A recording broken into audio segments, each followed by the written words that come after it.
Is the non-spoiler review of the film Jurassic world rebirth Telugu డబ్బుడు movie review. ఇంక ఈ movie చూసిన తర్వాత నాకు ఎలా అనిపించిందనే విషయంలోకి వెళ్ళేలోపు తమ్ముడు మూవీ రివ్యూ అప్లోడ్ చేశాను. ఆల్రెడీ చెక్ చేయండి, నితిన్ గారి మూవీ. ఇంకా ఈ జొరాసిక్ వరల్డ్ అనేది మార్నింగ్ 11 AM షోకి చూశాను. ఆ తర్వాత మధ్యాహ్నమే తమ్ముడు మూవీకి వెళ్ళిపోయాను. కాబట్టి పొద్దున్నే అప్లోడ్ చేయాల్సిన రివ్యూ ఇప్పుడు అప్లోడ్ చేస్తున్నాను. మొత్తానికి ఏదైనా లేట్గా రివ్యూ ఇస్తున్నాను, sorry for the late review. ఇంక ఈ మూవీ చూసిన తర్వాత నాకు ఎలా అనిపించింది అనే విషయంలోకి వెళ్ళేలోపు ఉప్పు కప్పు రంబు అనే మూవీ కూడా చూసాను అమెజాన్ ప్రైమ్ది. అది కూడా రివ్యూ అప్లోడ్ చేస్తాను, చెక్ చేయండి. ఆల్రెడీ తమ్ముడు రివ్యూ ఉంది, చెక్ చేయండి. ఇంకా నా కంటెంట్ లేట్గా రివ్యూస్ లేట్గా ఇచ్చినా కూడా కంటెంట్ జెన్యూన్గా అనిపిస్తే నా కంటెంట్ చూడండి. నా కంటెంట్ నచ్చితే లైక్ చేయండి, షేర్ చేయండి, సబ్స్క్రైబ్ చేసి పక్కనే ఉన్న గంట సింబల్ క్లిక్ చేసి నా ఛానల్ సపోర్ట్ చేయగలరు. స్టోరీ ప్లాట్ మూవీ ఎలా అనిపించింది, plus points minus points rating ఇస్తాను. కాబట్టి నా రివ్యూ చివరి వరకు చూడండి. ఇంకా స్టోరీ ప్లాట్ విషయానికి వస్తే ఒక కంపెనీ ఉంటుంది. ఆ కంపెనీ ఏమో డైనోసార్స్ బ్లడ్ శాంపుల్స్ని ఒక్కొక్క ప్లేస్లో ఒక డిఫరెంట్ 3 ప్లేసెస్లో కలెక్ట్ చేయమంటారు. ఇంకొక వైపు వచ్చేసి ఒక ఫ్యామిలీ సమ్మర్ వెకేషన్కి వస్తారు. వీళ్ళిద్దరు కలుస్తారు. ఆ కంపెనీ వాళ్ళు ఈ ఫ్యామిలీ వాళ్ళిద్దరు ఎందుకు కలిసారు, ఇంకా తర్వాత వీళ్ళందరూ కలిసి డైనోసార్ నుంచి తప్పించుకోవడానికి ప్రయత్నిస్తారు. ఇంకా తప్పించుకున్నారా లేదా అనేది రిమైనింగ్ స్టోరీ. ఇంకా ఓవరాల్గా నాకు ఈ మూవీ చూసిన తర్వాత జస్ట్ 2 hours 4 minutes 10 minutes ఉన్న మూవీ చూసిన తర్వాత నాకు ఎలా అనిపించిందనే షోలో కనుక వెళ్తే నాకైతే బాగా నచ్చింది. ముఖ్యంగా డోంట్ మిస్ ఇట్ అని అంటాను. ఎలాంటి వాళ్ళకంటే సర్వైవల్ డ్రామాతో డైనోసార్స్ మూవీస్ ఇష్టపడే వారికి మాత్రం డోంట్ మిస్ ఇట్ 5/5 రేటింగ్ అయితే స్టార్టింగ్లోనే ఇచ్చేస్తున్నాను.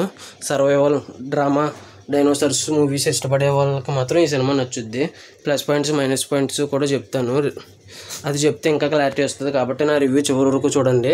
ఇంకా ప్లస్ పాయింట్స్ విషయానికి వెళ్ళిపోతే ఆ డైలాగ్స్ చెప్పిన యాక్టర్స్ ఇది చాలా హైలైట్. ఆ డైలాగ్స్ ఎంత బాగా రాశారంటే చాలా కామెడీగా రాశారు, ఫన్ వేలో. చివరి వరకు నవ్విస్తూనే ఉంటాయి ఈ డైలాగ్స్. ఇంకా ఆ డైలాగ్స్కి డబ్బింగ్ చెప్పిన వాళ్ళు కూడా చాలా అంటే చాలా బాగా చెప్పారు. ఇంకా నెక్స్ట్ ప్లస్ పాయింట్స్ వచ్చేసి సినిమాటోగ్రఫీ చాలా బాగున్నాయి, విజువల్స్. ఇంకొకటి వచ్చేసి సినిమా రన్ టైం కూడా చాలా తక్కువ, అదొక biggest plus points. 2 hours 5 minutes 10 minutes అలా ఉంటుంది అంతే. ఇంకా సినిమా వచ్చేసి డైనోసార్స్ క్రియేషన్ బాగుంది. ముఖ్యంగా సెకండ్ హాఫ్లో ఒక 2 డైనోసార్స్ ఉంటాయి. ఆ డైనోసార్స్ క్రియేషను, ఆ 2 డైనోసార్స్ కోగిలించుకుంటున్నట్టు అది బాగా చూపించారు. ఇంకా ఈ మూవీ మ్యూజిక్ కూడా సినిమాకి తగ్గట్టు పర్లేదు అనేటట్టుగానే ఉంది. ఇంకా మైనస్ పాయింట్స్కి వెళ్ళిపోతే సినిమా నెక్స్ట్ ఏం జరుగుద్దో ఈజీగా గెస్ చేసే విధంగా ఉంటుంది. సినిమా ఫస్ట్ 30 minutes చాలా బోరింగ్గా అనిపిస్తుంది. ఫ్యామిలీని కాపాడే సీన్ ఉంటుంది, అక్కడి నుంచి కొద్దిగా ఇంట్రెస్టింగ్గా ఉంటుంది. వెకేషన్కి వచ్చిన ఫ్యామిలీని కాపాడే సీన్ దగ్గర నుంచి అక్కడ వరకు ఆ ఫస్ట్ 30 minutes బోరింగ్గానే ఉంటుంది. ఇంక సినిమా వచ్చేసి 2 hours 10 minutes తక్కువ రన్ టైం ఉన్నా కూడా సినిమా చాలా స్లోగా వెళ్ళడం వల్ల ల్యాగ్ అనే ఫీలింగ్, డ్రాక్ చేశారనే ఫీలింగ్ కూడా అనిపిస్తుంది. ఇవి మైనస్ పాయింట్స్. ఇక అంతేనండి.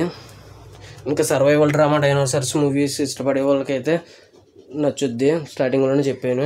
ఇక అంతేనండి. ఉప్పు కప్పు రంబు అనే వెబ్ సిరీస్ మూవీ రివ్యూ కూడా అప్లోడ్ చేస్తాను, చెక్ చేయండి. ఈ రివ్యూ అప్లోడ్ చేసిన అరగంట గ్యాప్లో ఇంకా ఈ మూవీకి వచ్చేసి రేటింగ్ స్టార్టింగ్లోనే ఇచ్చేసాను 5/5. ఇక అంతేనండి. నా ఈ వీడియో చివరి వరకు తమ్ముడు మూవీ రివ్యూ కూడా అప్లోడ్ చేసి చెక్ చేయండి. ఇక అంతేనండి. నా వీడియో చివరి వరకు చూసిన ప్రతి ఒక్కరికి thanks for watching. Jai Hind, signing off, bye bye.